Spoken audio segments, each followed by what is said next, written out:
Welcome to Crazy Shit in Real Estate, a weekly podcast where I walk you through some of the wildest, most unbelievable stories you'll hear from the world of real estate. If you like real estate and you love crazy, this is the podcast for you. Hello, friends. Leigh Brown here. I've got a guest for you today that's an entirely different space. So we're not going to talk about real estate transactions today or sex in open houses and dead people, none of that stuff today. Today, I'm bringing you Eric Siu. Eric is a marketer, an entrepreneur, a gamification guy who is seeing life from a different kind of risk and reward ratio. It's got an application to your life if you will sit back and listen and think.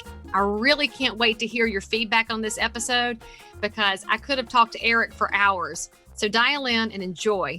All right, so welcome to my podcast. This is Crazy Shit in Real Estate. I don't know if you've had a chance to enjoy some of the wild stories, but Eric, you're a little bit different. So we're going to take an entirely different direction for Crazy Shit because it's my podcast and I can do whatever I want. So for all of my viewers and listeners, I should point the right way. This is Eric Siu. So Eric, welcome to the podcast. Thanks for having me, Leigh. So I'd love for you to tell my listeners what exactly it is that you're doing in life. Tell us about what leveling up is without pitching, because you get to tell people about your book at the end if they didn't really figure out that they should look it up by seeing it in your backdrop. But for my audio listeners, don't stress. This is not an actual pitch. I want Eric to tell you what he's doing because there's an amazing overlay with what Eric's doing in his space that falls into your professional space too. So I'd love for you to tell us a little bit, Eric. Yeah, so I'll go into kind of the, let me think about this a little bit, how it relates to the audience. Okay. You don't have to relate to the audience. I'm going to tie it together. I want you to tell them about how did you land in this leveling up space? How did you find this talent that you have that you're using?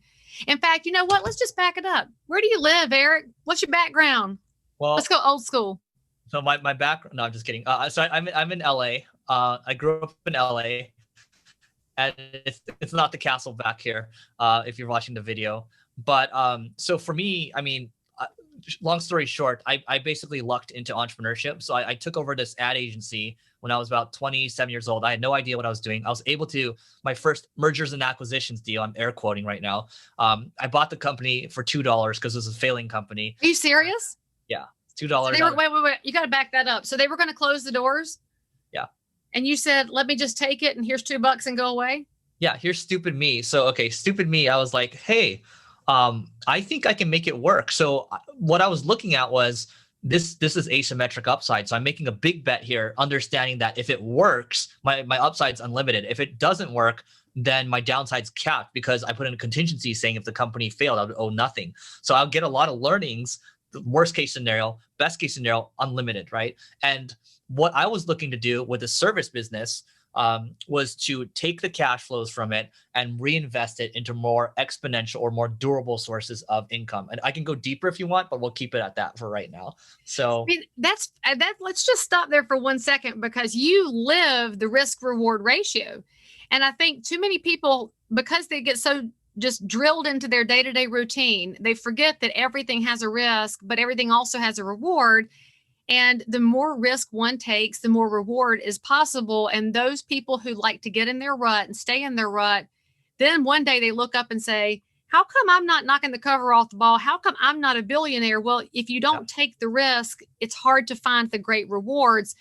I need you guys to dial into that with what Eric said, because it sounds like it's just a little blip in your story, but it's the blip in your story that could change somebody else's life if they would realize that sometimes you take the step and see what happens. And you built in even a parachute for yourself with that contingency plan. Yeah, I mean, it's calculated risk, right? There's a great book called The Dundo Investor. So it's from this investor named Manish Prabrai. And the whole idea is heads I win, tails I don't lose much, right? And so you're capping your downside. I mean, by the way, relating this to gaming a little bit, I played a ton of poker in college. I didn't go to class. I played 10 to 14 hours of poker a day. A day? And so all the economics majors went to this tutor called Econ Tutor, and he basically shared the answers with us, and we all get automatic Bs, right? I was like, okay, there's no incentive for me to go to class, so I'm going to play poker. And so that taught me, I think poker is almost, in my opinion, required learning because it teaches you about life and business. Bankroll management, it teaches you how to be resilient. It teaches you how to deal with frustration, how to think in bets. All these elements that tie in with real estate or investing in general, poker teaches you a lot. I never thought about poker teaching resilience before, but Eric, I think we're going to have to start a whole charter school movement to teach the younger generation I'm in. resilience, because that's one of the things I see with, I have 2 teenagers in my house with this under 18 set. They're really good at thinking. They're really good at paying attention, but they have zero resilience. They get a roadblock, they're knocked down, they bury in the screen instead of fighting their way through. And in poker, you can't fold every hand. If you fold every hand, you're done so quickly. I think you and I need to explore this, because this is something we could do in the educational system. Let's explore it. Well, let's. I think, okay, bringing this to your kids for a second, I think this would be amazing, because for poker, look, you can play your best game, your A game, for 3 months at a time, 6 months at a time, 12 months at a time. Variance, the numbers will catch up with you. You can lose all 12 months. And I've had a period where I'll be unstoppable for 3 months. I remember one time I was 18 years old. I was going to the Indian casino, and then I would walk in, and then the dealers would be like, "Oh, look, it's the kid that never loses," right? It wasn't like I'm good or anything. It was because I was just getting really lucky. But then I would have stretches where I'd lose for 6 months straight, and I would just go nuts. And over time, you realize that the one thing that you can control is your emotions, and you can either go nuts or you can stay level-headed and just understand it, and understand that it is what it is. It's not like good or bad. It is what it is, and you're just going to keep moving. And that you learn, and you learn to become detached to a lot of outcomes. And that comes from poker, right? All these things add up to the world of business or investing. You have to become detached to outcomes. So Eric, is that how you landed in your leveling up space? Was it through poker, or are we writing your second book right now, frankly? Well, I appreciate that. Well, so I started playing computer games or video games since I was 9 years old. I didn't stop until I was maybe 22 years old or so. So what's your favorite? Tell us your favorite. Probably EverQuest or World of Warcraft. Okay, so you're a WoW guy. Got it. Hang on, do we have to do it the right way? By the way, are your wow, yeah, like that's that. Right. Wow. So, are your kids playing games right now? My son plays, well, he plays Minecraft and Roblox from time to time. My daughter loves Roblox, and they're teenagers and they haven't outgrown it. But my husband plays what's it, Clash of Clans and that kind of stuff. Your entire family plays. Nice. They do. I'm the one that plays Words with Friends, so I'm slightly different kind of a gamer. Well, you're playing business. That's the ultimate game. So that's the okay. So look, there's all these games I played growing up, and there's all these elements. Look, like when I was 12 years old, I didn't gain. This was probably the biggest confidence booster for me ever, because I won a championship. And what I did in preliminaries, these are like one-on-one fights with people, right? It's like if you win, you're the champion, right? And then so in preliminaries, I got destroyed. But then when the actual tournament started, I just copied this one person's tactics and I made it my own. And at that very moment, so I swept everyone. I won the championship. And then after I won, I was like, oh, that's all I have to do in life. I just need to learn from other people and then iterate as it fits me, because everyone's different, whether it's for life or business, same thing. And look at everything around you. This mouse over here, Apple stole this from Xerox. They stole the mouse from Xerox, okay? They stole the GUI, the graphical user interface, from Xerox. Steve Jobs himself said that everything in life is a remix, okay? You look at Elon Musk's SpaceX rockets, they look the same as old rockets. It's just, they can come back to Earth, which is a big difference, right? So I don't want to take that away. And then finally, you have Picasso that said, great artists steal, right? So we need a takeaway. One of the chapters in the book is about thievery. That's what I'm talking about right now. And we hold this whole, like, we have to be original. We have to be, it's so sacred to be original. The reality is we're all just copying each other. So. Well, in real estate, we call that R&D, rip off and duplicate. And I love that. You don't have to recreate the wheel. You just take somebody else's wheel, you fine tune it, put different rims on it. You might make it wider or slimmer, different kinds of roads that we ride on. Yeah. But most great people will give you everything that they've learned and everything they failed at, and they will give you everything you need to be successful. But most of the public ignores all the lessons for the same thing you're talking about. There's this inherent bias that says we have to do something unheard of and completely brand new, but could happen. It's just a shot in the dark to be the unicorn when you could actually just be the Arabian who wins and does it really well and stylishly by following the person who teaches you. There you go. I love that. What was again? R&D, how do you define it? Rip off and duplicate. Rip off and duplicate. I love that. And I wish I could tell you who came up with that, but I don't remember because I ripped it off and duplicated it. But if I could remember, I'd totally give them credit. I love that.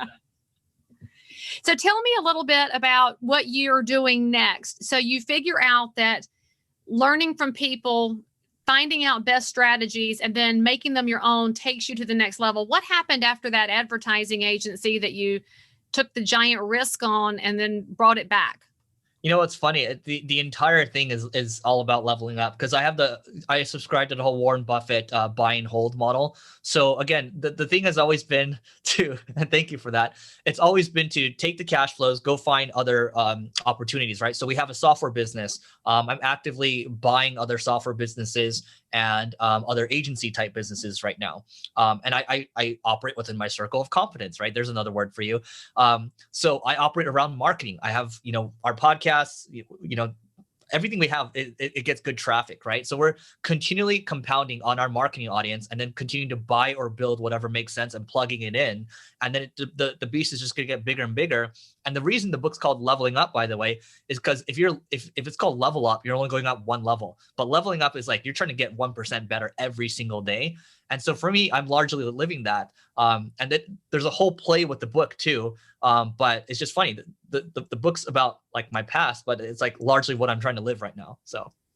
Well, my friend Maurice Taylor is a real estate instructor and a broker in Arkansas who also serves on his city council. And so he's forever leveling up in his community. And he lives by what you just said. He's always striving to be 1% better because, I think it's a middle-age thing. We hit that point of we can continually improve.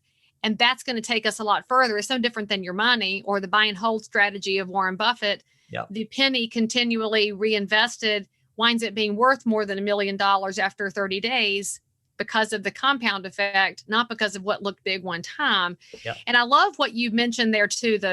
It tried to sneak in between what you said. You're talking about expanding your podcast and bringing in marketing and bringing in new ideas that match and fit your audience. So you're not out here grabbing something that's 180 degrees different, but you're bringing in things that make enough sense to expand. So can you talk about that a little bit? Because I find that to be more than that 1% return actually on your scalability when let's look at this one extra angle. Like I keep hearing real estate echoes in everything that you say, because that's the space I'm in, which is why I wanted you to come talk to my audience, because I know that you're going to expand out this much, but it's not like we're talking about fixing a Ford truck, which is slightly off kilter. Yeah. So I'll share. So what I'm trying to do right now, there's an agency I'm looking to acquire. They're doing $7 million top line, which is great, but there's much more that goes into that type of acquisition. So to your point, Leigh, 1 + 1 equals, I'm looking for transactions where it's 1 + 1 = 3 = 5, right? I'm looking for more leverage points. So by the way, this entire thing is like playing a game. I'm taking different puzzles and I'm plugging them in, or pieces to the puzzle. And so, okay, what do I get? Maybe there's a team that comes with it where they can help our website grow our traffic even more. And they can help this other subset of our site where we have affiliate income, where basically people are paying us a commission to refer their stuff. That will grow as well. Oh, by the way, this entire team can help us with our software company too. Okay, there's 3 leverage points right there. Oh, by the way, when I buy the company, it's going to basically pay for itself. Oh, but wait, if I get this SBA loan as well to buy the company, I basically don't pay anything. So what is going on right here? This is unfair. I'm going to do it. But you know what, though? There's a human aspect of what you're doing that's the underlying current here. When you take that one team that you're acquiring so that they can benefit the scalability of your other projects, you're also growing each one of those individuals because they get to get out of the one silo they were in and say, oh, I have the skills. I can grow here too. So I look at what you're doing as not just expanding your businesses, your bottom line, your net profits, and your future growth. You're future casting for all of these people that were in these spaces who maybe didn't have the big vision, but can buy into a bigger vision. I love that. I'm so glad that you said that because we have boomerang team members. So people that would leave and they'll come back. And we have a guy coming back next week. He went to go work for Disney for a year and he's like, I'm coming back. We Good have for one him. person that is going to come back a third time. And we have another person that might come back a third time too. So to your point, at the end of the day, if you want all this stuff to happen, if you want to create an amazing business, or if you want to do that, it all comes down to the people around you and the team. And I didn't realize that early in my career. I thought it was all about how good I am as a marketer, all about execution. And then all the stuff you read about in the books, it's all about culture. It's all about communication. And you realize, oh crap, if I want to build something for the long term, I have to build an amazing culture. And there's a whole game within that too, right? So there's really no incentive for me to play any other games right now because the game of life and business is so much more fun. I love that too. I do think it's the folly of youth, though, when you're young and you feel invincible and you feel like your ideas are top of the mountain.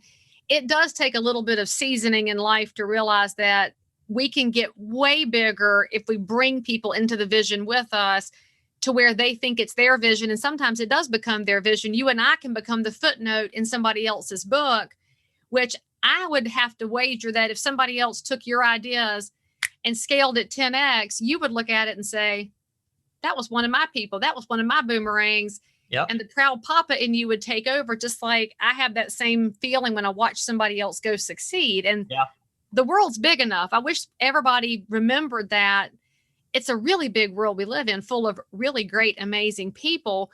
Leveling up doesn't have to be a solo journey. You know, that's really well said. And I think the world I come from, this internet marketing world, one person said that, internet marketers tend to be the hillbillies of entrepreneurs. Well, good. And so that's why I went into the world of tech because I was like, I want to straddle the line. So I'm maybe not like labeled that way. Now I don't care anymore. But, I think what I'm basically getting at here is people that are too tunnel vision on short-term profits are the ones that don't end up caring about their team, their family, and all that. They just want the money, money, money. And it's all about prestige and that type of stuff. But when you think long-term, I mean, look at how Bill Gates or Warren Buffett, the way they dress, right? It's not like they care about their style. They just care about impact. But the problem is, well, not the problem. The good thing is, when you think about impact and shooting for the stars, you land on the moon, you're going to get an amazing result no matter what. So to your point, you just mentioned 10xing, right? I think it's, whatever you're thinking, this comes from the late Tony Hsieh, just being able to think big. So as we wrap up my episode, because of course I keep everything short, but I feel like you and I could dig into this for 3 hours, but people might get bored except for us. I'm curious if you had one tiny bit of advice on the real estate front from an investor standpoint, since you're a buy and hold guy. If there was one thing you could tell people to consider or know, or you would share with them before they buy their first piece of real estate, and knowing you're not in the real estate business full-time yourself, what's the one thing you would tell other people before they dial in? Yeah, I really like this one quote from Howard Marks of Oak Tree Capital, and this applies for any form of investing. If you stand at one bus stop, the bus will eventually come. I'm paraphrasing right here. But if you run from bus stop to bus stop, you'll never reach a bus. You'll never catch a bus. I never heard that quote before. That's awesome. And it's totally true. So basically you're saying buy something and then hang on to it. Yeah, I mean, for me, just to give an example here, I kept changing different businesses. So I had a magic website. I have an IT training website. I tried to do the senior living business. I tried doing all these different things. Oh, there's this opportunity. And you realize the opportunity of a lifetime comes every single year. So like, stop jumping around. And so... Love that. Okay, Eric. So we know that you're Eric Siu. I know that our video viewers have long since gone to Amazon to purchase your book, or they've gone to your website to purchase your book. Our audio listeners are going to go to the show notes. So tell them where they can find you, where they can find your book. How is it best to connect with you if they want to learn from you as you grow? Yeah, I appreciate that. So you can go to levelingup.com. That was a whole game in itself to get that domain, levelingup.com, or you can go to your favorite online retailer, or you can just hit me up on Instagram or Twitter, same screen name at Eric OSIU. And go to levelingup.com to buy the book, friends, because we know you love your online retailers, but buying direct from the source is a special level of taking care of entrepreneurs and neighbors who are putting amazing content out into the world. Eric, Thank you so much for coming on the podcast and for giving me a lot of really interesting angles to think about. And frankly, I'm going to circle back with you on starting the school built around poker because I think we have a winning idea here. I think that's going to be big, and I'm all about education. So thanks for having me. Thanks for having me, Leigh. Appreciate it. All right, guys, make sure you subscribe for more because frankly, you're never going to know what you're going to run into here on Crazy Shit in Real Estate. And I'll see you next time. If you are listening to this episode and you need to tell us something about your crazy life in or around real estate, then tweet me at Leigh Brown or reach me on any of the social networks. That's if you're a broker, realtor, investor, inspector, lender, or just a regular, normal human being who happens to have dealt in real estate. Subscribe for more episodes, and as always, we are thrilled that you joined us for some crazy shit in real estate. See you next time.